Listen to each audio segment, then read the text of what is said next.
7 dimensi lansia tangguh.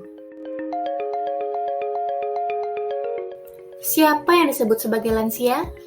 Menurut Undang-Undang Nomor 13 Tahun 1998, lansia adalah seseorang yang berusia 60 tahun ke atas. Lalu, siapa yang disebut sebagai lansia tangguh? Lansia tangguh adalah seseorang atau kelompok lansia yang sehat baik secara fisik, sosial, dan mental, aktif, produktif, dan mandiri. Selanjutnya, bagaimana peran lansia tangguh dalam pembangunan keluarga?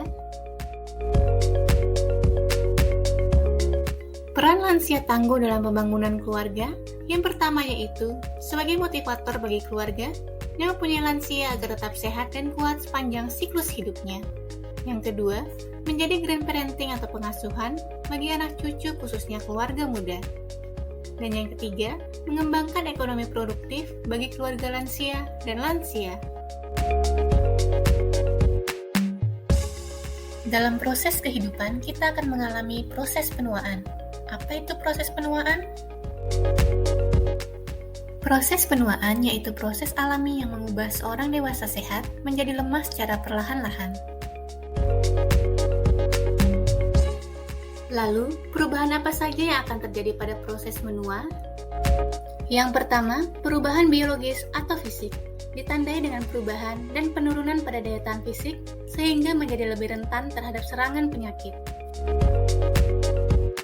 Yang kedua, perubahan psikososial, meliputi perubahan cara hidup, kondisi ekonomi, jabatan, rasa kesepian, kehilangan hubungan dengan anggota keluarga atau teman, perubahan konsep diri, serta kesadaran akan kematian.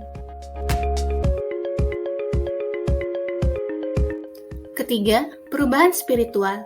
Makin tua seseorang akan mengalami perubahan dalam kehidupan spiritualnya. Perubahan kehidupan spiritual ini dipengaruhi oleh nilai yang dianut sesuai keyakinan dan kebudayaan di mana lansia berada. Lalu, upaya apa saja yang dapat dilakukan untuk menghadapi berbagai perubahan dalam proses penuaan pada lansia? Upaya yang dapat dilakukan dalam mengatasi perubahan pada proses menua pada lansia adalah dengan menerapkan 7 dimensi lansia tangguh sebagai berikut. Yang pertama, dimensi spiritual.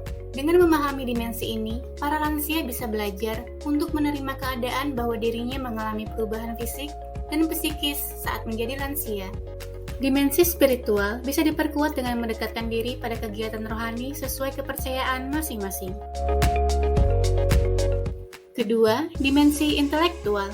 Melatih unsur intelektual yang dimiliki oleh lansia sangatlah penting.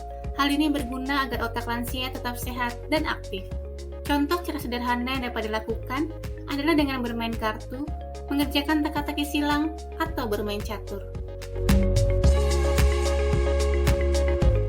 Ketiga, dimensi kesehatan fisik. Lansia biasanya sudah mengalami penurunan kesehatan fisik, sehingga disarankan keluarga untuk selalu mengajak para lansia untuk tetap melakukan aktivitas fisik sesuai kemampuannya. Minimal dengan berjalan pagi secara berkala, karena dengan bergerak, tubuh lansia akan tetap terlatih. Keempat, dimensi profesional vokasional.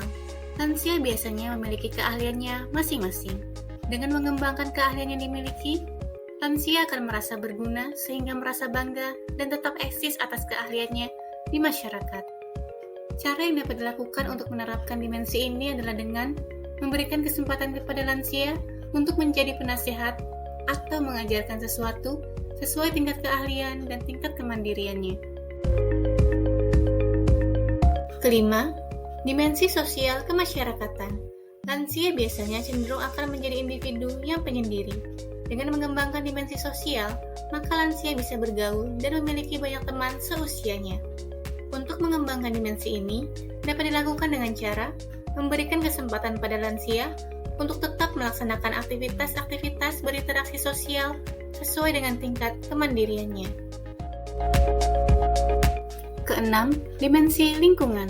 Lingkungan yang ramah akan lansia sangat penting untuk diciptakan. Hal ini dikarenakan ada beberapa lansia yang memiliki keterbatasan fisik sehingga membutuhkan alat bantu dalam bergerak. Misalnya, bagi lansia yang menggunakan kursi roda, perlu diberikan jalan yang tidak bertangga. Dimensi ini penting untuk dipikirkan para pihak terkait demi mendukung para lansia menjalani kehidupannya.